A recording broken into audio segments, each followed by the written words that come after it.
ये एनएलपी होता क्या है और इसमें क्या करते हैं? बेसिकली जो हमारे माइंड में जो नेगेटिव थॉट्स, नेगेटिव मेमोरी पड़ी है, उनको हटा के और उनकी जगह पे अच्छी मेमोरी, अच्छे थॉट्स लेके आते हैं, ताकि हम अपनी लाइफ को अपने हिसाब से कंट्रोल करके अपने हिसाब से चला सकें। कोई बीमारी आए तो उसको हम ठीक कर सकें।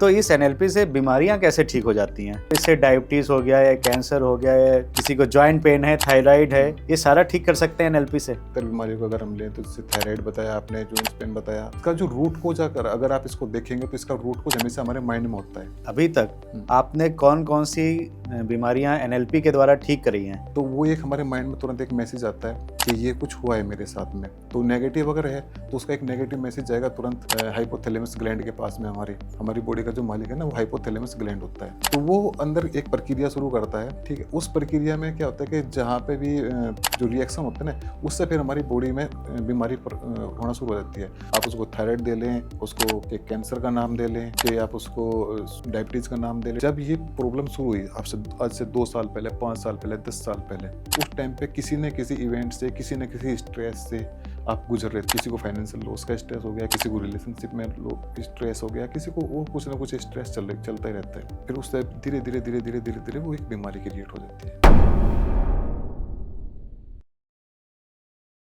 नमस्कार, वंदे मातरम, जय हिंद। एक बार फिर से आपका बहुत बहुत स्वागत है तिवारी जी टॉक शो के इस बहुत ही खास एपिसोड में। कई बार हमारे मस्तिष्क में कुछ यादें छूट जाती हैं और वो यादें अगर अच्छी हुई तो हमें बहुत खुशी देती हैं पूरे जीवन भर, और कहीं ना कहीं वो कहीं निगेटिव थॉट्स हुए तो हमारे मन में बार बार वो निगेटिव थॉट्स भी आते हैं। लेकिन आपकी मेमोरी में ये पॉजिटिव और निगेटिव थॉट्स हमेशा स्टोर होते रहते हैं। आजकल एक नई थेरेपी आई हुई है जिसको कि एनएलपी कहते हैं, न्यूरो लिंग्विस्टिक प्रोग्रामिंग। इस एनएलपी थेरेपी से बहुत सी बीमारियां ठीक करी जा सकती हैं। एंजाइटी, डिप्रेशन से लेके कैंसर तक ठीक किया जा सकता है, ऐसा दावा कर रहे हैं हमारे आज के गेस्ट कमल कुमार जी, जो एक एनएलपी कोच हैं और लोगों को बहुत सी बीमारियों से निजात दिला सके हैं। बल्कि वो खुद एक बहुत ही गंभीर बीमारी से ग्रसित थे और एनएलपी के द्वारा उन्होंने अपनी उस गंभीर बीमारी को ठीक कर लिया है। तो कमल जी, आज बहुत बहुत स्वागत है आपका तिवारी जी टॉक शो में। Thank you sir, thank you. तो कमल जी, सबसे पहले तो ये बताइए कि ये एनएलपी होता क्या है और इसमें क्या करते हैं? देखिए, क्या होता है कि जब हम पैदा होते हैं तो हमारे माइंड में ना 86 बिलियन न्यूरॉन्स होते हैं, ठीक है। तो उसमें क्या, जैसे हम पैदा हुए वहीं से हमारे कुछ ना कुछ इवेंट शुरू हो जाती है। सबसे पहले इवेंट जब उल्टा लटका के डॉक्टर थप्पड़ मारता है, रोना शुरू करते हैं, तो वहीं से कुछ ना कुछ इवेंट शुरू हो जाती हैं। फिर स्कूल में जाते हैं, तुम अच्छे बच्चे हो, तुम खराब बच्चे हो, तुमने ये नहीं किया, तुमने वो नहीं किया। वो धीरे धीरे वो इवेंट चलती रहती हैं लाइफ में, ठीक है। वो लाइफ में, पूरी लाइफ में हमारी चलती रहती हैं। उसमें से कुछ तो खराब इवेंट होती हैं, कुछ अच्छी इवेंट होती है। तो जो अच्छी इवेंट है वो तो बढ़िया है, लेकिन अच्छी हो या खराब वो सब हमारे माइंड में स्टोर होती रहती है। लेकिन जो खराब इवेंट होती है ना, वो हमारी पूरी बॉडी को इफ़ेक्ट करती है, ठीक है। तो उसी से हमारी बॉडी में बीमारी आती है, बहुत सारी प्रॉब्लम्स आती हैं। बॉडी तो उनका रिफ्लेक्शन मात्र होती है जो बीमारी होती है। तो एनएलपी क्या है, बेसिकली जो हमारे माइंड में जो नेगेटिव थॉट्स, नेगेटिव मेमोरी पड़ी है, उनको हटा के और उनकी जगह पे अच्छी मेमोरी, अच्छे थॉट्स लेके आते हैं, ताकि हम अपनी लाइफ को अपने हिसाब से कंट्रोल करके अपने हिसाब से चला सकें। अपने जो चीज़ हमें अचीव करनी है, जहाँ पर हमें पहुँचना है, जिस गोल तक पहुँचना है, वहाँ तक हम पहुँच सकें। कोई बीमारी आए तो उसको हम ठीक कर सकें। एक तरीके से आप ये समझो कि पूरा अपने माइंड को रिप्रोग्राम करने की जो टेक्निक है या अपने माइंड का जो मैनुअल है, वो एनएलपी है। अच्छा, जो जैसे सॉफ्टवेयर अपडेट करते हैं कंप्यूटर के, जी, तो आप मतलब ब्रेन को या मेमोरीज को भी अपडेट कर देते हैं? अपडेट नहीं, मतलब जो खराब मेमोरी है, जो चीज़ हमें परेशान कर रही है, उसको वहाँ से डिलीट करके, ठीक है। अच्छा, वहाँ से डिलीट कर देंगे, परमानेंटली डिलीट करके, वहाँ से डिलीट करके उसकी जगह एक अच्छी मेमोरी, ताकि मुझे जो गोल अचीव करना है, मुझे मेरी जो बॉडी में बीमारी आ गई है, कोई प्रॉब्लम आ गई, ताकि मैं उसको अपने माइंड के प्रोग्रामिंग के थ्रू उसको ठीक कर सकूँ। तो इस एनएलपी से बीमारियां कैसे ठीक हो जाती हैं?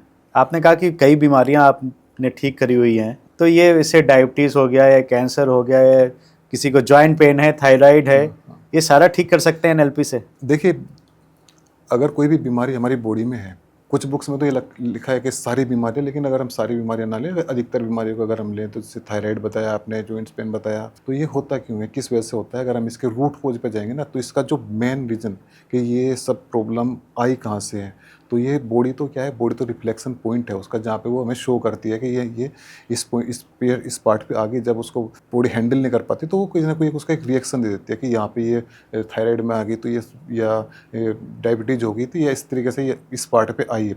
ये उसका रिफ्लेक्शन है। इसका जो रूट कोज अगर आप इसको देखेंगे तो इसका रूट कोज हमेशा हमारे माइंड में होता है। और अब तो इससे पूरी रिसर्च चल रही है साइकोसोमेटिक पे, साइंस पे, कि हमारे जो ये बीमारी आती है तो इस माइंड से किस किस तरीके से आती है। तो इसका रूट कोज आपको माइंड में मिलेगा हर एक बीमारी का। अब उसमें क्या होता है कि जैसे बाहर कोई भी हमारे इवेंट चल रही है, कोई नेगेटिव इवेंट चल रही है, कुछ भी कहा किसी ने, कुछ भी कहीं हम रोड पर जा रहे हैं, कोई बात होगी, घर में बात होगी, पूरे दिन चलता रहता है। ऑफिस में है तो ऑफिस में कुछ बात होगी, किसी ने कुछ कहा, तो वो एक हमारे माइंड में तुरंत एक मैसेज आता है कि ये कुछ हुआ है मेरे साथ में, ठीक है। तो नेगेटिव अगर है तो उसका एक नेगेटिव मैसेज जाएगा तुरंत हाइपोथैलेमस ग्लैंड के पास में, हमारे न्यूरॉन्स में मैसेज गया, न्यूरॉन्स ने हमारे हाइपोथैलेमस ग्लैंड को मैसेज दिया। हाइपोथैलेमस ग्लैंड हमारी बॉडी का एक तरीके से मालिक है। हमारी बॉडी का जो मालिक है ना, वो हाइपोथैलेमस ग्लैंड होता है। अच्छा, ठीक है। तो वो अंदर एक प्रक्रिया शुरू करता है, ठीक है। उस प्रक्रिया में क्या होता है कि जहाँ पे भी जो रिएक्शन होते हैं ना, उससे फिर हमारी बॉडी में बीमारी होना शुरू हो जाती है। अब उसका रिएक्शन कैसे होता है वो मैं आपको थोड़ा एक बताता हूँ, उसका डिटेल में कैसे होता है। जैसे मान लो कि एक मैंने कोई मान लिया बाहर टाइगर देख लिया, ठीक है। अब टाइगर देख लिया मैंने, टाइगर ने तुरंत मेरे एक माइंड को मैसेज दिया, माइंड के जो मेरे न्यूरॉन्स हैं उन्होंने एक मैसेज दिया हाइपोथैलेमस ग्लैंड को कि बाहर हमारे लिए कोई खतरा है। तो उसके बाद हाइपोथैलेमस ग्लैंड क्या करेगा, सबसे पहले हमारे लीवर को मैसेज देगा। लीवर को मैसेज देगा कि भाई मुझे, मेरी बॉडी अभी इस time fight and flight mode में है, ठीक है। तो मुझे एक्स्ट्रा शुगर चाहिए, मुझे या तो लड़ना है या तो दौड़ना है। तो लीवर क्या करेगा, जो उसके पास एक्स्ट्रा शुगर स्टोर रहती है तो उसको वो बाहर ब्लड में भेजना शुरू कर देगा। तो अगर हम वाकई में कोई बाहर टाइगर है और अगर हम लड़ रहे हैं और दौड़ रहे हैं तो वो शुगर हमारी डिजोल्व हो जाएगी, यूज हो जाएगी, ठीक है। लेकिन अब होता क्या है कि आज के टाइम में 21वीं शताब्दी में हमने क्या किया कि हमारे पास बाहर तो कोई टाइगर है नहीं, लेकिन हमने बहुत से एक टाइगर अपने चारों तरफ इकट्ठे कर लिए। इसको अगर मैं ऐसे कहेंगे कि उसकी साड़ी मेरी साड़ी से सफेद क्यों है, उसकी कार मेरी कार से बड़ी क्यों है, जेलिसी, मतलब हाँ, कहीं ना कहीं कंपैरिजन करना अपने आप को, हाँ, कंपैरिजन हो गया या कुछ भी। या उसने मुझे ऐसे कहा था 2 साल पहले कहा था, उसने ऐसे कहा था। अब वो तो इवेंट खत्म हो गया, लेकिन वो माइंड में अभी चल रहा है और माइंड हमारा उसमें फाइट एंड फ्लाइट मोड में, उसकी वजह से क्या आता है, हमारा माइंड हर समय फाइट एंड फ्लाइट मोड में रहता है और वो चलता जा रहा है हमारे उसमें। या बिजनेस में कुछ लॉस हो गया, कहीं भी कुछ भी प्रॉब्लम हो गई है किसी भी तरीके की, तो हमने माइंड उसमें चलता जा रहा है फाइट एंड फ्लाइट मोड में। लीवर को मैसेज दिया और लीवर उसको में भेज रहा है ग्लूकोज लगातार, शुगर ब्लड में। लेकिन अभी हम क्या, वो उसका यूज़ तो कहीं पे हो नहीं रहा है, तो हमारे ब्लड में बढ़ता जा रहा है शुगर। तो इस तरह डायबिटीज़ 1 होगी, ठीक है। दूसरा वो क्या करेगा, हाइपोथैलेमस ग्लैंड एक मैसेज भेजेगी हमारी इम्यूनिटी को कि भाई मेरे पास ना ये खतरा है और इस टाइम पे आपको कुछ काम करना है। लेकिन खतरा तो बाकी में तो कोई खतरा है नहीं। तो अब इम्यूनिटी क्या करेगी, इम्यूनिटी 3 तरीके से काम करेगी। या तो इम्यूनिटी सरेंडर कर जाएगी, इम्यूनिटी सरेंडर करेगी तो हमें बहुत सारी बैक्टीरियल अटैक हमारे पे होना शुरू हो जाएंगे, ठीक है। अगर लंबे टाइम तक इम्यूनिटी सरेंडर करे रही तो उसमें हमें कैंसर जैसी बीमारी होती है। उसके बाद ये तो इम्यूनिटी दूसरा काम क्या करेगी, कंफ्यूज हो जाएगी, उसको पता ही नहीं रहेगा कि मुझे करना क्या है, ठीक है। तो अगर इम्यूनिटी कंफ्यूज हो गई तो उस केस में क्या होता है, ऑटो इम्यून डिसीज होती है। या फिर इम्यूनिटी जो है वो ओवर रिएक्ट करेगी। ये मतलब कि इसको आप ऐसे समझो कि जैसे एक मान लिया किला है, किले के पास कुछ उसके फौजी हैं, ठीक है। अब वो वहाँ पे उनको पता ही नहीं है तो सरेंडर कर दिए, तो भी किला गया।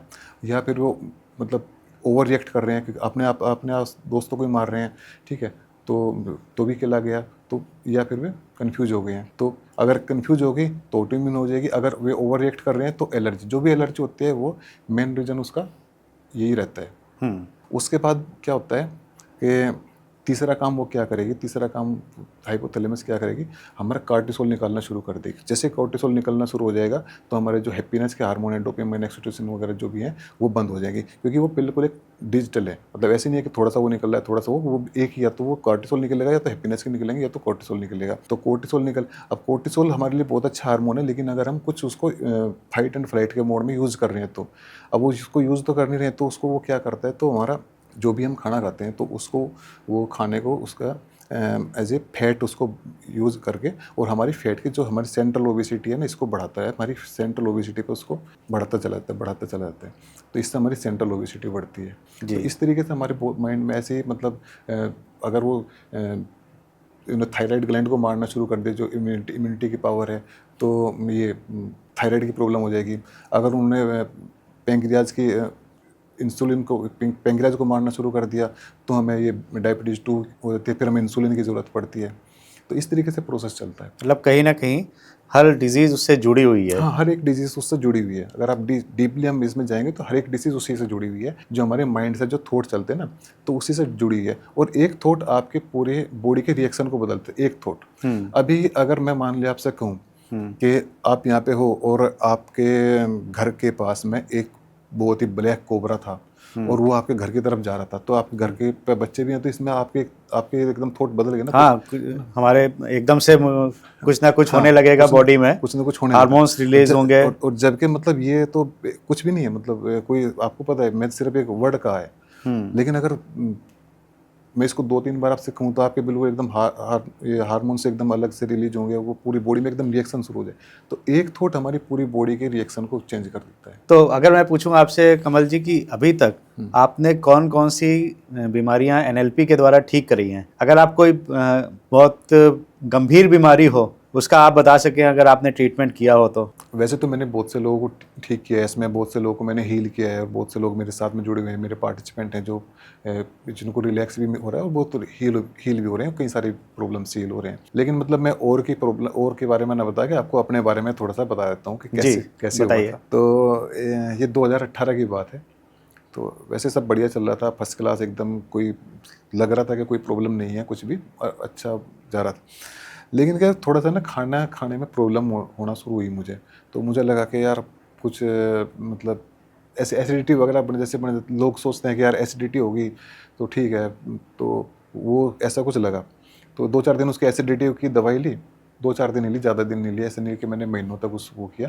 2-4 दिन एसिडिटी की दवाई ली, लेकिन वो फिर वो आराम नहीं हुआ।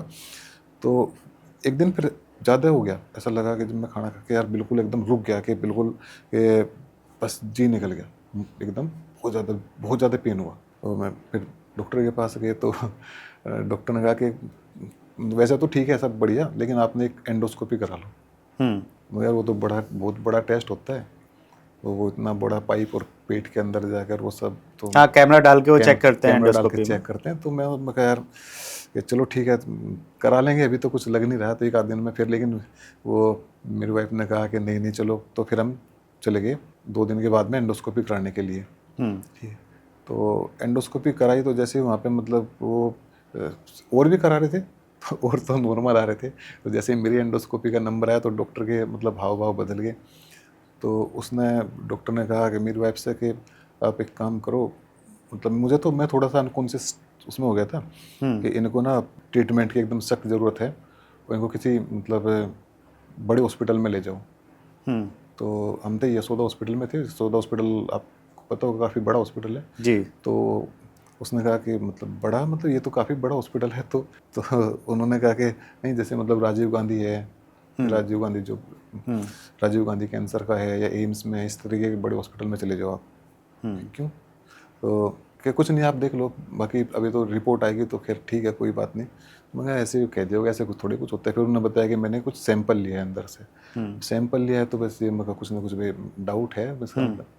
तो उसके बाद फिर वहाँ पे 30 मार्च 2018 को फिर वो रिपोर्ट आई फ़ोन पे कि भाई वो कैंसर की रिपोर्ट थी। कैंसर? हाँ ये। अच्छा, तो चलो, मतलब इंटेस्टाइन का कैंसर आपको बताया? हाँ, इंटेस्टाइन का, बायोप्सी की रिपोर्ट आने के बाद? बायोप्सी की रिपोर्ट आने के बाद में कि ये इंटेस्टाइन का कैंसर है यहाँ पे। तो मैं यार ऐसे कैसे हो गया भाई, मैं तो कुछ मतलब कोई ड्रिंक नहीं, स्मोकिंग नहीं, कोई इस तरह का कोई है नहीं, कोई हैबिट, तो क्यों हो गया? फिर मैं तो रनिंग भी करता हूँ, मैं तो योगा भी करता हूँ, फिर क्यों हो गया? मतलब एक क्वेश्चन तो मन में आता है ना जी। अगर हो गया तो ठीक है चलो, लेकिन हो क्यों गया? मतलब कोई तो रीज़न होना चाहिए भाई, बाहर का खाना खाते हैं या वो करते हैं, तो ऐसा कुछ रीज़न था नहीं, तो क्यों? तो फिर मैं कहीं ऐसा तो नहीं रिपोर्ट गलत हो। तो रिपोर्ट गलत होने पे क्या है, आदमी का सबसे ज़्यादा बिलीव कहाँ पर होता है कि वो एम्स में जाएगा, दिल्ली एम्स में। तो कि भाई यहाँ से तो रिपोर्ट एकदम ओके मिलेगी, तो एम्स में दिखाया। तो एम्स से भी फिर वो रिपोर्ट का नहीं ठीक है ये मतलब कंफर्म हो गया। और जगह दिखाया फिर कि नहीं ऐसा तो ठीक है, और जगह दिखाया 2-3 जगह, तो लेकिन कंफर्म हो गया कि ठीक है ये कैंसर हो गया।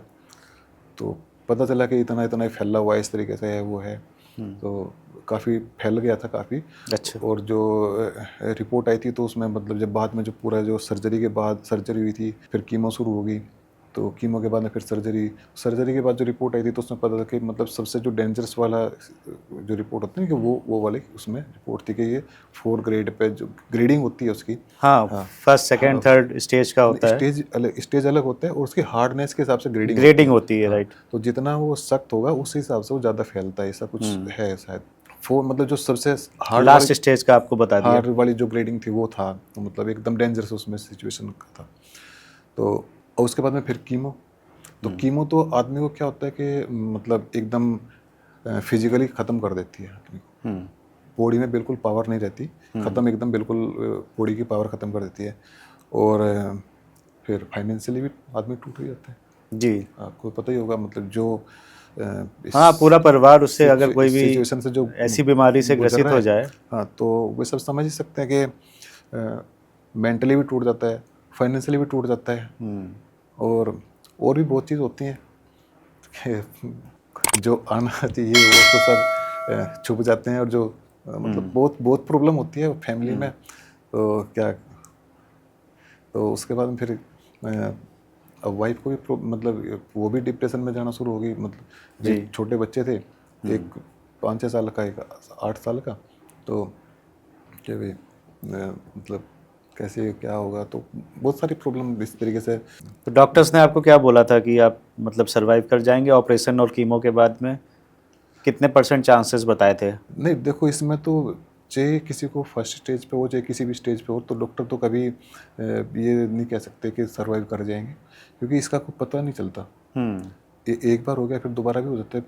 बहुत से लोगों को दोबारा तुरंत हो जाता है, कुछ बाद में हो जाता है। ये सर्जरी कराते करते करते फैल जाता है, कुछ दिनों में, बहुत जल्दी भी फैल जाता है। तो कुछ डॉक्टर कभी कह नहीं सकते कि नहीं आपका तो इतना ऐसा ही है और ये ठीक हो जाएगा। जी। तो इसका कुछ पता नहीं चलता कि कभी भी, क्योंकि जिस वार्ड में मैं एडमिट था जब सर्जरी के बाद में, तो जो वहाँ से जो सबसे पहले जो डिस्चार्ज हो गए थे, तो आपस में सभी कॉन्टेक्ट थे, बात करते थे। तो बाद में थोड़े से दिन बाद ही पता चला कि उनको दोबारा हो गया और वो बेचारे एक्सपायर भी हो गए। तो लेकिन ये है कि डॉक्टर ने मुझे कई बार कहा कि देखो जो हम जो ट्रीटमेंट कर सकते हैं, जो भी मतलब ये जो भी मेडिकल साइंस का जो ट्रीटमेंट का जो लेवल होगा कि भाई हम ये डोज दे सकते हैं, जो भी मतलब उसका लेवल होता होगा कि हम जो इस सिचुएशन में जो डोज हम दे सकते हैं तो वो हमने दे दी है। बाकी तो भगवान मालिक है, वो ठीक करेगा। जी। तो काफ़ी क्रिटिकल सिचुएशन थी, तो उसके बारे में तो क्या बताएं। ये है कि जैसे जैसे मतलब मैं उससे बाहर आ रहा था, मतलब वो जैसे जैसे टाइम गुजरता जा रहा था, तो धीरे धीरे टाइम जैसे गुजरता जा रहा था, तो उसके बाद क्या हुआ कि मैं अब जैसे फाइनेंशियल लॉसेस भी होते हैं, मतलब ये काम तो बंद ही मतलब ये भी प्रॉब्लम होती है। और खर्चा तो आपको पता ही है कि हाँ, कैंसर का अगर हो गया तो ट्रीटमेंट और दवाइयाँ इतनी महंगी रहती हैं। और ट्रीटमेंट और दवाई बहुत छोटा सा पार्ट है, जी। और बहुत बहुत पार्ट है इसके आसपास में जो और खर्चा होता है। हाँ, तो एक्चुअली वो समझ पाएंगे जो इस सिचुएशन से गुजरे हैं कि और सही बात है। क्या क्या खर्चे होते हैं। तो और हर आदमी हर तरीके से सोचता है कि मैं ये कर लूँ, मैं पूजा पाठ इस तरीके से कर लूँ, मैं इस तरीके से। हाँ, जो भी कोई आके कुछ भी बता देगा वो करने लगते हैं। और सब में खर्चा होता है, जी। काफ़ी खर्च। तो इसके साथ साथ में क्या हुआ कि माइंड डिप्रेशन में जाने लगा, और वाइफ का भी माइंड भी थोड़ा डिप्रेशन में जाने लगा। बच्चा भी मेरा छोटा था वो जो, तो वो भी बहुत परेशान रहता था। और इसमें और साथ में क्या, हाइपर टेंशन, पैनिक अटैक, तो ऐसी ऐसी प्रॉब्लम और ज़्यादा बॉडी में क्रिएट होने लगी। तो जैसे डॉक्टर को बताया तो उन्होंने कहा ये सब कीमो का साइड इफेक्ट है, ये होगा ही होगा। तो लेकिन इस टाइम पे क्या हुआ कि मुझे एक अच्छी आदत क्या हुई कि मैं पूरी तरह उसी सिचुएशन में अपने आप को ना कि मतलब एकदम कि नहीं ख़त्म हो गया अब तो ये, तो उस सिचुएशन में ना डाल के मैंने क्या काम किया, मैंने पढ़ना शुरू किया जी। कि ये प्रॉब्लम क्यों हुई, कैसे हुई, कहाँ से होती है, क्या प्रॉब्लम है, कैसे कैसे ये मतलब ऐसा क्या रीज़न था मेरे पास में कि ये में प्रॉब्लम हुई। तो धीरे धीरे जब मैं पढ़ता गया तो तभी मुझे NLP के बारे में पता चला। तो तभी मुझे पता चला कि ये जो प्रॉब्लम, कैंसर की जो प्रॉब्लम आ रही है ज़्यादातर, उसके बारे में अभी कुछ टाइम पहले रिसर्च भी था एम्स का और बनारस हिंदू यूनिवर्सिटी का एक रिसर्च आया था जिसमें उन्होंने भी बताया कि स्ट्रेस एक इसका बहुत बड़ा कारण है। हाँ, स्ट्रेस से बहुत सी बीमारियां होती हाँ, हैं। और कि स्ट्रेस इसका बहुत बड़ा कारण है। तो फिर जब मैंने NLP के बारे में पढ़ा तो NLP से जैसे मैंने धीरे धीरे इसके बारे में जानना शुरू किया, तो NLP को फिर मैंने अपने पे यूज़ करना शुरू किया कि ये मतलब क्या है कैसे। तो उसका पता चला कि मैं पीछे लगभग 3-4 साल तक एक लंबे टाइम तक एक स्ट्रेस में था। कुछ इशू थे जिसकी वजह से एक लंबा टाइम जो कुछ ऐसा चला था कि स्ट्रेस में था। उससे पहले मम्मी बीमार थी तो उसकी वजह से भी मैं स्ट्रेस में था। तो वो एक लंबा, तो वो स्ट्रेस की वजह से क्या हुआ, तो तब मैंने पढ़ा और जब पता चला तो तब मुझे पता चला कि स्ट्रेस की वजह से मेरी मतलब किसी की भी body fight and flight mode में चली गई। फाइट एंड फ्लाइट मोड से ना उसकी बॉडी ने इसकी इम्यूनिटी जो सरेंडर हो गई। सरेंडर वो लंबे टाइम तक स्ट्रेस में है तो स्ट्रेस उसमें वो लंबे टाइम तक सरेंडर हो रही है उसकी इम्यूनिटी। तो उसको लंबे टाइम तक जब सरेंडर हो रही है, इसमें और भी मतलब कुछ और भी रीज़न बनते हैं जो एक यही मतलब नहीं, वो कुछ और भी 1-2 भी रीज़न और होते हैं, लेकिन मेन रीज़न यही है कि लंबे टाइम तक इम्यूनिटी सरेंडर हो रही है तो कैंसर होते ही होता है।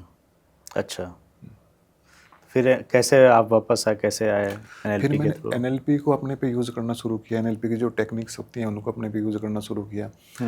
तो NLP की टेक्निक अगर आप यूज़ करोगे तो धीरे धीरे आपके माइंड से जो नेगेटिव थॉट्स हैं, नेगेटिव थॉट क्या है कि जैसे अभी देखो आपको किसी ने कुछ कहा होगा, मान लिया 1 साल पहले, 6 महीने पहले, 2 साल पहले, ठीक है। अब वो इवेंट तो चली गई, लेकिन वो माइंड में आपके अभी भी चल रहा है कि उसने मुझे ऐसे कहा था। लोग भूलते थोड़े ना इसको। उसने मुझे ऐसे कहा था, उसने तब ऐसे कहा था, उस समय उसने मुझे ऐसे कहा था। तो वो चलता रहता है। अब वो माइंड में जो चल रहा है, तो माइंड में तो कहीं ना कहीं स्टोर है ना, तो स्टोर है माइंड में, तो वो जो थॉट्स हैं वो थॉट्स आएंगे और वो थॉट्स तो अपना रिएक्शन करेंगे। ठीक है। तो NLP से क्या होता है कि वो जो इवेंट्स हमारी लाइफ में जो चल रही है तो उसको हम डिलीट करते हैं। ठीक है। तो जैसे हम NLP की एक सबसे पहली टेक्निक होती है टीवी टेक्निक, उसको मैं मतलब सबसे पहले मैं इसी को यूज़ करता हूँ, टीवी टेक्निक। जैसे हम इसको यूज़ करेंगे तो वो तो मतलब इवेंट तो ऐसे ही रहेगी, माइंड में भी ऐसे, लेकिन उसकी क्या है, इंटेंसिटी कम हो जाएगी हमारी बॉडी में। तो जैसे हमारी बॉडी में उसकी इंटेंसिटी कम हो जाएगी तो मुझे उसके प्रति विचार आने कम हो जाएंगे। तो इस तरीके से धीरे धीरे अब NLP के थ्रू आप किसी भी तरीके की इस तरह की बीमारियों को ठीक कर सकते हो। उसमें 3-4 काम, आपको बहुत ज़्यादा काम नहीं करने होते, 5 काम कुल करने होते हैं। तो जिससे सबसे पहले तो आप अपनी वो जो नेगेटिव इवेंट चल रही हैं तो उनको हटा लो। ठीक है। उसके बाद में फिर वो नेगेटिव इवेंट से जो आपका बॉडी में रिएक्शन होता है तो एंग्जाइटी तो वो एंग्जाइटी रिलीज कर लो, एंग्जाइटी अपनी हटा लो। NLP के थ्रू बहुत ईजीली एंग्जाइटी हम हटा सकते हैं। मुश्किल से 2 या 3 सेटिंग में एंग्जाइटी NLP के थ्रू हट जाती है। नहीं कमल जी, आपने ये बता तो दिया एंजाइटी को हम हटा देते हैं, लेकिन हाँ। कैसे, मतलब तथास्तु करके एंजाइटी गायब करते क्या है NLP में, वो तो बताइए थोड़ा सा विस्तार से। अच्छा, NLP का जो मेन थीम है, मेन बेस, हाँ, वो है हाँ। विजुअलाइजेशन अच्छा, और मेडिटेशन। ठीक है। ठीक है। विजुअलाइज करते हैं और मेडिटेट करते हैं। ठीक है। साथ में कुछ कमांड्स होती हैं। ठीक है। एंग्जाइटी की जो आपने पूछा एंग्जाइटी के बारे में, तो एंग्जाइटी की तो काफ़ी लंबी एक एक्सरसाइज होती है, लगभग उसमें वो तो पूरे एक वर्कशॉप बन जाएगी। तो लेकिन वो तो पॉसिबल नहीं यहाँ पे। मैं आपको एक छोटी सी टेक्निक बताता हूँ कि हमारी जो पुरानी मेमोरी है हम उनको कैसे हटा सकते हैं। तो उसको आप जैसे यूज करोगे, 3-4 बार आप यूज करोगे तो आप पुरानी मेमोरी को इजीली हटा दोगे।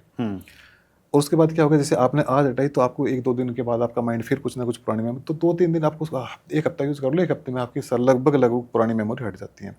इसमें करना क्या है, आपको बिल्कुल सबसे पहले क्या है, बिल्कुल एकदम रिलैक्स होकर बैठ जाएं। अपने आप को पूरी तरह रिलैक्स कर लें कि मेरा बिल्कुल एकदम सिंपल थॉट, बिल्कुल किसी तरीके का वो नहीं है, मैं बिल्कुल एकदम शांत होकर बैठ गया। ठीक है। मैंने रिलैक्स कर लिया अपने आप को। रिलैक्स करने के बाद आंखें बंद करके मुझे इमेजिन करना है कि मैं जहाँ बैठूँ मेरे सामने एक ग्लास वॉल है। ग्लास वॉल के दूसरी तरफ एक टीवी है। ठीक है, जो सिंपल जो टीवी, कोई भी टीवी के सामने टीवी है, और अब मुझे अपनी वो मेमोरी जो मुझे परेशान करते हैं, मुझे अब इमेजिन करना है कि वो मेरे थर्ड आई पे है, और थर्ड आई से मैंने इमेजिन करना है कि मेरे हाथ में एक डिवाइन एक रिमोट है और उसका मैंने बटन दबाया और वो थर्ड आई से मेरे सामने टीवी पे चली गई है। ठीक है, तो सामने टीवी पे चली गई। अब उनको क्या करना है कि वो जो इमेज आप कुछ भी अगर अपने माइंड में देखने की याद करने की कोशिश करोगे, जो नेगेटिव इमेज आपको दिखाई महसूस करोगे ना, तो वो आपको बिल्कुल कलरफुल और अपने बिल्कुल पास में दिखाई देंगी। तो वो जितनी ज़्यादा कलरफुल होंगी, जितनी ज़्यादा आपके पास में दिखाई देंगे, आपको उतना ज़्यादा परेशान करेंगी। अब उससे क्या हो गया, हमने उसको टीवी पे भेज दिया। अब टीवी पे भेजने से क्या हुआ, इसके साथ साथ में कमांड भी देनी पड़ती है। तो अब हमने उसको टीवी पे भेज दिया, ठीक है। तो टीवी पे भेजने से क्या हुआ, हमसे दूर चली गई, ठीक है। उसके बाद हमने उसको क्या किया, उसके कलर हम ब्लैक एंड वाइट करेंगे। अब कलर हम जैसे ब्लैक एंड वाइट करेंगे तो माइंड जो ना हमेशा कलरफुल मेमोरी को रखता है, ब्लैक एंड वाइट को नहीं रखता है अपने पास में। जैसे ही वो ब्लैक एंड वाइट हो जाएंगे तो माइंड के पास उसकी इंटेंसिटी कम होती चली जाएगी।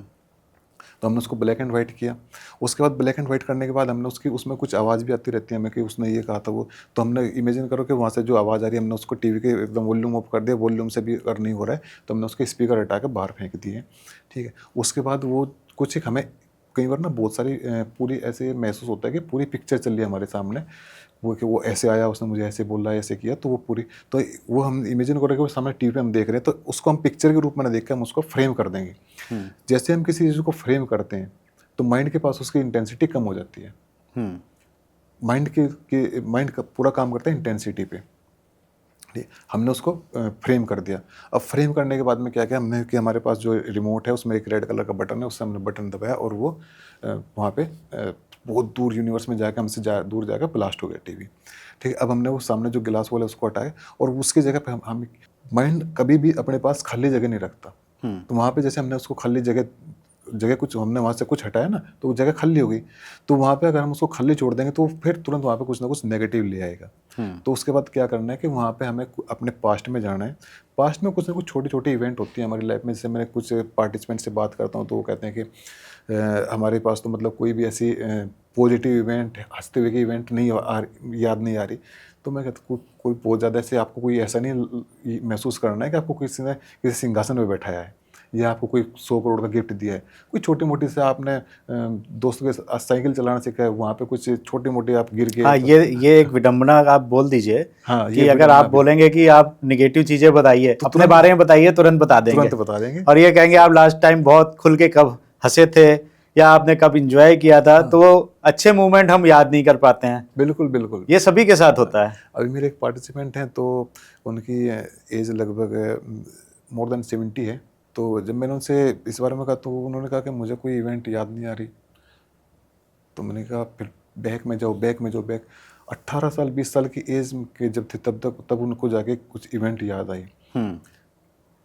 तो उस बीच में लाइफ में तो कुछ ना कुछ मतलब लफड़े चलते रहते हैं। 70 साल की उम्र, 18 साल में लास्ट टाइम उनको अच्छी मेमोरीज वो स्टोर हैं। वो तो ये सभी के साथ है। सब नेगेटिव भरा पड़ा है माइंड में, पॉजिटिव नहीं है, और नेगेटिव ही हमें बीमार करता है। तो हमें क्या करना है कि वो जो अच्छी मोमेंट हमने याद की, उसकी जो एक फीलिंग है और उसका जो वो जो इवेंट जहाँ पे हुई थी, तो उसको इमेजिन करना है कि वो इस टाइम पे मेरे मानस पटल पे चल रही है, और उसको धीरे से वहाँ पे इम्प्लांट, वो इमेजिन करना है कि वो हंसी, वो मोमेंट मेरी बॉडी में, मेरी माइंड में इस टाइम चल रही है, और वो जो फीलिंग है वो अपने माइंड में उसको इम्प्लांट कर देना वहाँ से जहाँ से हमने जगह खा लगी वहाँ पे उसको। तो इसको जैसे जैसे आप 3-4 बार करोगे तो 3-4 बार करने के बाद में ना धीरे धीरे उसकी इंटेंसिटी कम होती चली जाएगी। और इसका देखो, और ये हर एक लाइफ के हर एक एरिया में यूज़ होती है। अगर मान लिया आप बिजनेसमैन हो, आपको पिछले साल कोई आप वो नहीं, मतलब कोई टारगेट अचीव नहीं कर पाए आप, या आपको कोई लॉस हो गया, ठीक है, इस साल भी आपको, तो एक चीज़ मैं आपको बताता हूँ कि लोग कहते हैं प्रेजेंट में रहो, लेकिन हम प्रेजेंट में नहीं रहते। अगर प्रेजेंट की हम संधि विच्छेद करें ना, प्रीसेंट, तो हम प्रीसेंट में रहते हैं। मतलब पास्ट के जो नेगेटिव थॉट्स हमारे पास रहते हैं हम सिर्फ उसी में चलते रहते हैं। अगर हमारे पास कल से आज नेगेटिव थॉट्स लेके आए हम, तो कल हम जो फ्यूचर में जाएंगे तो कल हमारे पास क्या होगा, वो भी नेगेटिव थॉट्स ही रहेंगे। ठीक है। तो अगर हम पिछले साल हमने मान लिया कुछ हमें लॉस हुआ, या मैं कोई प्लेयर हूँ, मैं कोई अपना कोई टारगेट अचीव नहीं कर पाया, तो इस साल मेरे पास क्या है, मैं कॉन्शियसली तो बहुत अच्छे अच्छे गोल बना रहा हूँ, लेकिन सबकॉन्शियस में तो पड़ा हुआ है कि पिछले साल ये हो गया था, वो हो गया था, वो मेमोरी तो पड़ी हुई है, तो उसको मैंने हटाया नहीं है। तो नेक्स्ट ईयर भी क्या है कि मैं उसी वहीं पे रह जाऊंगा, उसमें ग्रोथ नहीं कर पाऊंगा। तो ग्रोथ करने के लिए लाइफ के किसी पार्ट में आपको ग्रोथ करनी है तो NLP आपको यूज करनी चाहिए 100%। हेल्थ का हो, वेल्थ का हो, रिलेशन, जहाँ भी आप यूज करोगे वहाँ पे आपको रिजल्ट दिखाई देगा। तो आप चलिए, जिस तरह से आपने बताया है, हाँ। अगर मैं कहूँ कि NLP इतना ज़्यादा इफेक्टिव है, तो फिर जितने भी डॉक्टर्स हैं, हॉस्पिटल हैं, ये फिर बंद कर देने चाहिए और NLP को प्रमोट करना चाहिए, गवर्नमेंट को भी NLP से इलाज करानी चाहिए। नहीं नहीं नहीं, ऐसा नहीं है। देखिए डॉक्टर तो, डॉक्टर के बारे में कहा जाता है ना कि डॉक्टर एक भगवान का रूप है, तो वो मतलब गलत नहीं है, वो सच में ही ऐसे है, भगवान का रूप है डॉक्टर। और डॉक्टर के बिना तो मतलब कल्पना भी नहीं कर सकते। लेकिन आप देखिए कि आपके माइंड में जो थॉट चल रहे हैं, ठीक है, तो आप उन थॉट से बच नहीं सकते। वो थॉट रिएक्शन करेंगे ही करेंगे आपकी बॉडी में, ठीक है, वो आएंगे ही आएंगे आपकी बॉडी में। पहले क्या था कि बॉडी को और माइंड को अलग अलग देखते थे। 17वीं शताब्दी से पहले तो एक देखते, लेकिन 17वीं शताब्दी में क्या हुआ, बॉडी को तो दे दिया डॉक्टर के पास में, और माइंड के लिए बोल दिया कि माइंड तो जो है ये मतलब कि स्पिरिचुअल यूज के लिए है, ठीक है। तो बॉडी को अलग देखते थे, माइंड को अलग देखते थे। लेकिन अभी तो पूरा मतलब माइंड, इस पर रिसर्च चल रहे हैं और कि माइंड से ही बॉडी बीमारी आती है। जो थॉट्स आपके चलते हैं उसी से ये प्रॉब्लम आपकी लाइफ में आती है। तो ये दोनों अलग अलग चीज़ है जी, इसको कंपेयर नहीं कर सकते। तो स्पिरिचुअली तो कहते हैं कि शरीर अलग है, आत्मा अलग है, वो अलग मेथड। तो आपने कह दिया मस्तिष्क अलग है नहीं, और पहले शरीर अलग है। पहले क्या था, पहले इस तरीके से एक दिया गया था कि माइंड का जो काम है वो स्पिरिचुअल लेवल का काम है, और बॉडी में जो प्रॉब्लम आ रही है वो एक मेडिकल साइंस का काम है। लेकिन अब धीरे धीरे बाद में जब इस पर रिसर्च हुए तो पता चला कि ये सब दोनों ये एक ही चीज़ है। अच्छा, एक बुक है डाइंग टू बी मी, वो इंडियन ऑथर है उसके, अंजलि करके है, तो रहती है फॉरेन में, अमेरिका में रहती है। तो उनको क्या 4 स्टेज का कैंसर था उनको, कोई बहुत ही डेंजरस उस पर, और वो धीरे धीरे कोमा में चली गई। तो उस बुक में उन्होंने पूरा अपना एक्सपीरियंस लिखा हुआ है उसका। तो कोमा में चली गई तो उन्होंने एक दिन, उनकी जब वो कोमा में थी तो उनकी जो आत्मा थी, स्पिरिचुअल, जो उन्होंने उसमें बताया, अपनी बुक में बताया कि मेरी आत्मा से मैंने बात की। तो उनकी आत्मा ने उन्हें कहा कि मैं इस बॉडी में रहना चाहती हूँ, लेकिन मैं रहूँ कैसे, इसमें तो इतनी प्रॉब्लम है। तो तब उनकी आत्मा ने जब उसको उनसे बात की तो उसने बताया कि क्या, तो उसमें उन्होंने बताया कि मेरी आत्मा ने जो मुझे बताया कि मैं बहुत सारे नेगेटिव ट्रोमाज, नेगेटिव थॉट्स लेके अपने उसमें चल रही थी, जिन्होंने मुझे कैंसर दिया और जिसकी वजह से मुझे ये बॉडी छोड़नी पड़ रही है। तो उसने कहा कि अगर तुम अपने उन पास्ट के जो ट्रोमाज, जो तुम्हारे कुछ उसके उनके लाइफ में कुछ ट्रोमाज थे, कि जो तुम उनको छोड़ दो तो फिर मैं इसी बॉडी में आने के लिए तैयार हूँ। तो उसने कहा कि ठीक है, मैं छोड़ने के लिए तैयार हूँ। ये जब वो कोमा में थी तब उसकी अपनी आत्मा से बात हुई, ऐसे उसने उन्होंने लिखा है अपनी बुक में कि मेरी आत्मा से मेरी बात हुई, और वो ये भी लिखा है कि मेरी आत्मा, मेरे जो इंचेस्टर थे उनसे भी बात की उसने। तो ये उन्होंने अपनी बुक में लिखा है, और वो कोमा में थी जब, और एकदम बिल्कुल लास्ट, मतलब ये था कि डॉक्टरों के कुछ दिनों में ये डेथ होने वाली है, यानी कि इस सिचुएशन में थी। और वहाँ से जैसे उन्होंने अपने वो पास्ट के ट्रोमाज वगैरह जो थे, जब उसने अपनी उससे बात करके, सोल से बात करके उनको रिलीज किया, तो आप विश्वास नहीं करोगे, 4 हफ्ते के अंदर वो बिल्कुल पूरी ठीक हो गई। अरे वाह, अच्छा। तो जैसे जैसे हम पास्ट के जो ट्रोमाज है ना उनको जैसे छोड़ते हैं, ठीक है, उसके बाद क्या कि हम अपने आप को हील करना शुरू कर देते हैं तुरंत की तुरंत। तो इसमें जैसे आपके पास में कोई आता होगा पेशेंट, तो उसे पेशेंट नहीं, मतलब पार्टिसिपेंट बोल सकते हैं। देखो क्या होता है कि हम जैसा सोचते हैं, जैसा सुनते हैं, वैसे ही बन जाते हैं। अभी क्या है, किसी मान लिया हम हॉस्पिटल में गए, डॉक्टर के पास गए, तो वहाँ पे मतलब हल्का सा बुखार भी है, तो जाते पूछे पेशेंट कहाँ पे है। तो उसकी आइडेंटिटी ऐसे, मतलब 2-4 जगह गया, 10 जगह गया, तो डॉक्टर ने या किस पेशेंट, तो उसकी ना एक मन में घूमने लगता है कि पेशेंट कौन है, पेशेंट में। हाँ। तो वो धीरे धीरे उसकी आइडेंटिटी बन जाती है कि पेशेंट, तो वो फिर धीरे धीरे उसके मन में सबके ये पेशेंट, मरीज हूँ मैं तो, हाँ मैं तो मरीज हूँ, तो उसे मरीज ना बोल के उसके नाम से बुला लीजिए। हाँ बिल्कुल बिल्कुल। तो ठीक है, तो मैं ये पूछ लेता हूँ आपसे कि पार्टिसिपेंट आपके पास जब आते हैं, हाँ, ट्रीटमेंट को लेके, कि मान लीजिए किसी को डायबिटीज़ है या किसी को अर्थराइटिस है, थायराइड है, तो उसको कैसे ट्रीट करते हैं? आपने बताया कि मेडिटेशन और कुछ कमांड देके। उसमें मैं उनको यही बोलता हूँ कि ये जो है ये आज है, जो चीज़ आप देख रहे हो, ये आज देख रहे हो, ये उसमें चाहिए कुछ भी, आप उसको फिर कुछ भी नाम दे लें। आप उसको थायराइड दे लें, उसको चाहे कैंसर का नाम दे लें, चाहे आप उसको शुगर डायबिटीज़ का नाम दे लें। डायबिटीज़ तो वैसे मतलब कुछ बुक्स में लिखा है कोई बीमारी नहीं है, आप उसको डायबिटीज़ का नाम दे लें, कि एलर्जी का नाम दे लें, और कुछ नाम दे लें। मतलब ये जब अंदर की तरफ बॉडी में चले जाते हैं तो लूपस, ये सोरेसिस वगैरह हो जाते हैं, तो कुछ भी नाम उसको दे लें, वो सब बॉडी का रिएक्शन है, बॉडी का सिम्टम्स है। लेकिन उसका रूट कोज कहाँ है? तो मैं उनसे बोलता हूँ कि आज आप इसको आज पे मत देखो। जब ये प्रॉब्लम शुरू हुई आपसे आज से 2 साल पहले, 5 साल पहले, 10 साल पहले, ठीक है, तो उस टाइम पे जाओ। तो जब आप उस टाइम पे जाओगे तो आप देखोगे कि आप उस टाइम पे किसी न किसी इवेंट से, किसी न किसी स्ट्रेस से आप गुजर रहे थे, लंबे गहरे, कोई ना कोई मतलब कोई ना कोई लंबा स्ट्रेस चल रहा था। किसी को फाइनेंशियल लॉस का स्ट्रेस हो गया, किसी को रिलेशनशिप में स्ट्रेस हो गया, किसी को और कुछ ना कुछ स्ट्रेस चलता ही रहता है, कि ये स्ट्रेस था, वो स्ट्रेस था, इस तरीके का स्ट्रेस था, या फिर उससे धीरे धीरे धीरे धीरे धीरे धीरे वो एक बीमारी क्रिएट हो जाती है। तो मैं बोलता हूँ कि वहाँ पे जाओ, ठीक है। अब हम वहाँ पे जाएंगे, ठीक है। अभी क्या होता है कि NLP के थ्रू हम इमेजिनेशन में वहाँ पे जाएंगे, और धीरे धीरे हम उसको, अब वो इवेंट तो होगा, जा चुका, उसको तो नहीं हटा सकते, लेकिन माइंड में वो पड़ा हुआ है। तो माइंड में जो उसकी इमेज पड़ी हुई है, उसको धीरे धीरे हम वहाँ से इमेज को हटाना शुरू करेंगे। तो इमेज तो माइंड में रहती है ना, कि देखो जैसे अभी मैं और आप बात कर रहे हैं, और मैं आपसे किसी भी हीरो का नाम ले दूं कि शाहरुख खान है, अमिताभ बच्चन है, तो एक इमेज तो आपके माइंड में तुरंत बन गई। मैंने नाम लिया प्रधानमंत्री नरेंद्र मोदी जी, तो आपकी इमेज बन गई, ठीक है। आप अपनी वाइफ का, बच्चों का, जो जितने ज़्यादा हम उनसे क्लोज होते हैं, तो उतनी ज़्यादा इमेज हमारी स्ट्रॉन्ग उस माइंड में रहती है जी। तो उतनी जल्दी वो इमेज हमारी उसमें, अब वो जो इमेज वहाँ पे बनी है, तो वहाँ पे तो कोई ना कोई मतलब आपने हम और आप तो देख नहीं रहे ना उसको, वो तो हमने एक नाम लिया था, तो इमेज तो हमारे माइंड में बन गई। तो इमेज जो बनती है वो सबकॉन्शियस माइंड में, तो वहाँ से उसको हटाएंगे, जो नेगेटिव इमेज है उसको हटा कर वहाँ पे धीरे धीरे अच्छी चीज़ें इम्प्लांट करेंगे, ठीक है। और दूसरी ये इससे मतलब ये पहली टेक्निक होगी। उसके बाद एंग्जाइटी हटाएंगे, एंग्जाइटी की दूसरी टेक्निक हो गई, ठीक है। उसके बाद सेल्फ वर्थ बहुत ज़रूरी है। आजकल लोग सेल्फ वर्थ खो देते हैं बहुत जल्दी। सेल्फ वर्थ एक बुक में मैंने पढ़ा था कि 5 साल के बच्चे की तक की सेल्फ वर्थ खोना शुरू हो जाती है, और 6-7 साल तक के आते उसकी पूरी सेल्फ वर्थ खो जाती है। तो सेल्फ वर्थ अपनी कैसे बनाएं दोबारा से, ठीक है। और बस अब फ्यूचर अपना देखना है। फ्यूचर लोग बाग देख नहीं पाते, लोग फ्यूचर के बारे में, अपने फ्यूचर को मतलब मैं जब भी बात करता हूँ अपने पार्टिसिपेंट से कि आप ये मतलब कब से, तो मैं अगर उससे 40 मिनट बात कर रहा हूँ, 45 मिनट बात कर रहा हूँ, या 1 घंटा भी बात कर रहा हूँ ना, तो वो हमेशा पास्ट के ट्रॉमा के बारे में बात करता रहता है।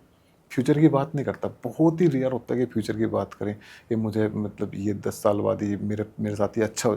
फ्यूचर की बात भी करेगा तो फ्यूचर से भी लोगों को एंग्जाइटी आती है।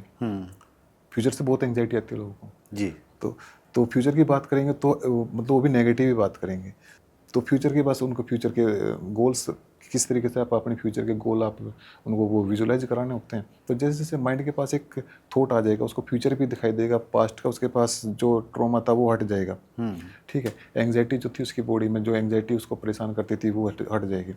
तो वो धीरे धीरे, तो कहीं ना कहीं से हमें अपने निगेटिव थॉट्स और जो आपके ट्रॉमा हैं, जो मेमोरीज हैं, उन्हें कहीं से वॉश आउट करना है और अपने उनको डिलीट करना है अपने मेमोरी से परमानेंट। तो कमल जी, जाते जाते लास्ट में कुछ टिप्स हमारे व्यूवर्स को, हमारे दर्शकों को देते जाइए कि जो खुद अपनी लाइफ स्टाइल में कुछ चेंजेस ला के कैसे NLP के थ्रू छोटी छोटी बीमारियां हटा सकते हैं।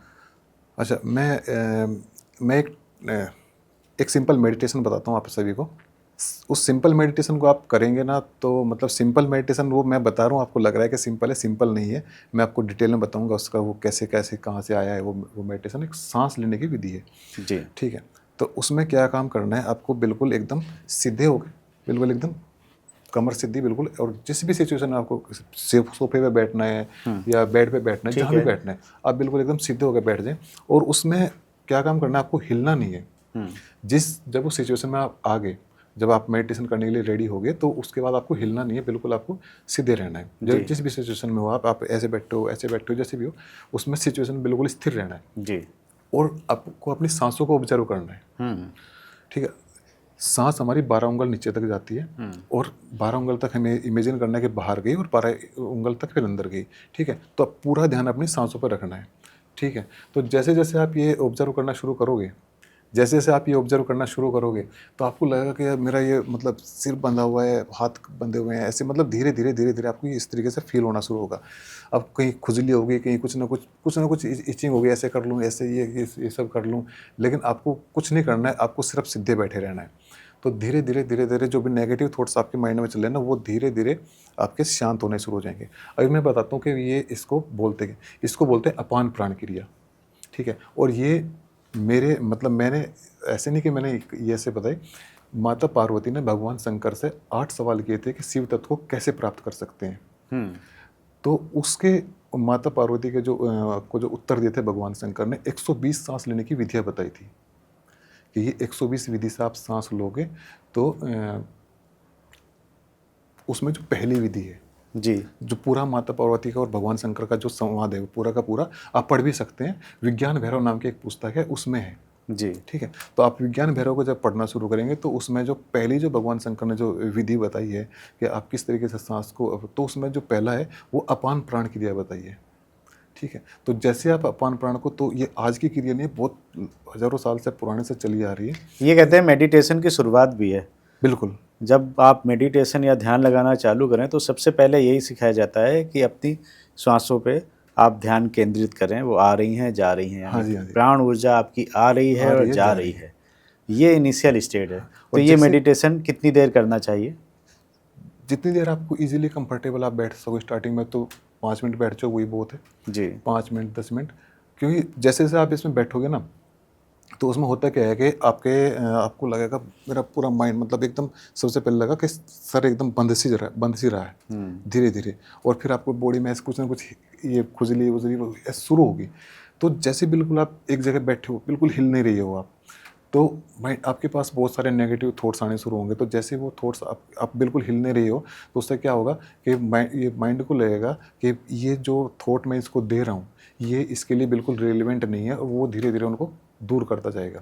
ठीक है, उसमें क्या करना है कि जब आप अपनी सांस को ऑब्जर्व कर रहे हो ना, तो आपको अपने किसी विचार के साथ बह के नहीं जाना है। ऐसा नहीं कि आप यहाँ बैठे हो और बस विचार के साथ कहीं चले जाते हैं, लेकिन आपको जितना जल्दी हो सके ना उसी सिचुएशन में वापसी आना है। ठीक है, मेडिटेशन का असली मतलब यही है कि आप जब आप वहाँ से चले गए, मतलब वहाँ से मतलब आप कॉन्शियस वहाँ से चली गई, आपका अवेयरनेस वहाँ से चली, तो आपको दोबारा से उसको उसी पॉइंट पे लेके आना है। जितना जल्दी आप वहाँ पे उस पॉइंट पे आ गए, तो इसका मतलब आप मेडिटेशन में धीरे धीरे आते जा रहे हो। जी, जैसे जैसे आप इसको करोगे तो अब वो मतलब आपके जो नेगेटिव थॉट आएंगे वो आपको परेशान करेंगे, तो आपको बिल्कुल भी बस, तो वो धीरे धीरे शांत होना शुरू हो जाएंगे धीरे धीरे। तो इससे क्या होगा, आपके अंदर जो अर्थक्वेक चलता है ना पूरे दिन, तो सबसे इसका बेस्ट टाइम है आप सोने से पहले करें। बेड पे बैठ के आराम से 10 मिनट 15 मिनट 20 मिनट। तो उससे क्या होगा कि जब आप ये अपान प्राण करोगे तो आप बिल्कुल एकदम रिलैक्स होकर सोओगे। जब आप रिलैक्स होकर सोओगे तो सुबह आप रिलैक्स होकर उठोगे, और सुबह जब आप रिलैक्स होकर उठोगे तब आप फिर आपने 10-15 मिनट के लिए कर लिया, तो फिर पूरे दिन आपको एनर्जी मिलती रहेगी। और इसके साथ साथ में एक काम और करें, अपना स्ट्रेस लेवल बढ़ाएं। ये बहुत ज़रूरी है। अच्छा, स्ट्रेस लेवल बढ़ाएं? हाँ, कैसे? मतलब एक तो क्या है कि मुझे ज़रा ज़रा सी बात पे स्ट्रेस आ रहा है। हाँ, ज़रा से इसने कुछ कह दिया, इसने कुछ बोल दिया, ऑफिस में ये हो गया, तो स्ट्रेस लेवल को बढ़ाएं आप अपना थोड़ा सा। अच्छा, तो उसकी वैसे तो उसमें कई सारी चीज़ यूज़ होती हैं, लेकिन मैं आपको एक सिंपल एक बता देता हूँ। दिन में 15 से 20 मिनट के लिए योग निंद्रा लें, जब भी पॉसिबल हो। योग निंद्रा के लिए क्या करना है, सिंपल लेट जाएं और ये इमेजिन करना शुरू करें कि मेरे पैरों के पंजे बिल्कुल एकदम रिलैक्स होते जा रहे हैं, और धीरे धीरे उस रिलैक्सेशन को धीरे धीरे फील करते रहें ऊपर तक। ठीक है, तो उसमें आप सो जाओगे। ठीक है, और उसके बाद फिर 5-7 मिनट में जब भी आपकी आँख खुले, 5 मिनट में 10 मिनट में उठ जाओ। आपको बिल्कुल ऐसा लगेगा जैसे आपको नेक्स्ट कम से कम 6-7 घंटे तक एक नई एनर्जी मिलेगी। वो 10-15 मिनट में आपको बिल्कुल एक नई एनर्जी आपको मिल जाएगी जी, और उससे क्या होगा, धीरे धीरे आपका स्ट्रेस लेवल, फिर आपको ना जरा सी बात पे स्ट्रेस आना बंद हो जाएगा। स्ट्रेस लेवल धीरे धीरे आपका बढ़ता चला जाएगा। मतलब स्ट्रेस लेने की जो आपकी क्षमता है वो बढ़ जाएगी। तो ये भी आपने बहुत अच्छी चीज़ बताई, योग निद्रा आपने बताया ना? योग निद्रा तो इसको सुबह करना है कि रात में? दिन में दिन में करें। क्योंकि जैसे देखा हमारी बॉडी होती है ना, तो हमारी बॉडी हर एक लगभग 90 मिनट के बाद एक अपने आप को रिकवरी टाइम देती है। मतलब हम काम कर रहे हैं लेकिन हमें नहीं, मतलब उसके बाद हमें नहीं पता चलता, लेकिन बॉडी का एक फंक्शन है, तो वो बॉडी अपने आप को रिकवर करती है। तो अगर हम बॉडी को रिकवर करने का टाइम दिन में देते नहीं, अगर हम उसको एक बॉडी को रिकवर करने का टाइम दे दें ना 10-15 मिनट का, जब भी पॉसिबल हो उसको 10-15 मिनट के लिए हम रिकवरी टाइम दे दें उसको, और अपने आप को पूरी तरह रिलैक्स कर लें, ठीक है। बस कुछ नहीं बोलते, सिर्फ ये बोलते रहना लेट के कि मेरे पूरे मतलब मन ही मन, जोर से नहीं, सिर्फ अगर आपको नींद नहीं आ रही तो, अगर नींद आ रही है तो ठीक, अगर नहीं आ रही तो ये मेरे पूरे पंजे रिलैक्स हो गए, पूरा ये घुटने तक पूरा रिलैक्स हो गया, पूरा उस रिलैक्सेशन को फील करते हुए अपने धीरे धीरे अपने माइंड तक लेके आना है, तो पूरी बॉडी रिलैक्स हो जाएगी। चलिए कमल जी, आप हमारे शो पे आए, आपका बहुत बहुत धन्यवाद। तो आज का ये एपिसोड अगर आपको पसंद आया हो तो हमें कमेंट और लाइक करके ज़रूर बताइए, और अगर अभी तक आपने तिवारी जी टॉक शो को सब्सक्राइब नहीं किया है तो सब्सक्राइब कर दीजिए। आगे बहुत से पॉडकास्ट आपके लिए लेकर आने वाला हूँ। तब तक अपनी सेहत का बहुत बहुत ध्यान रखिए।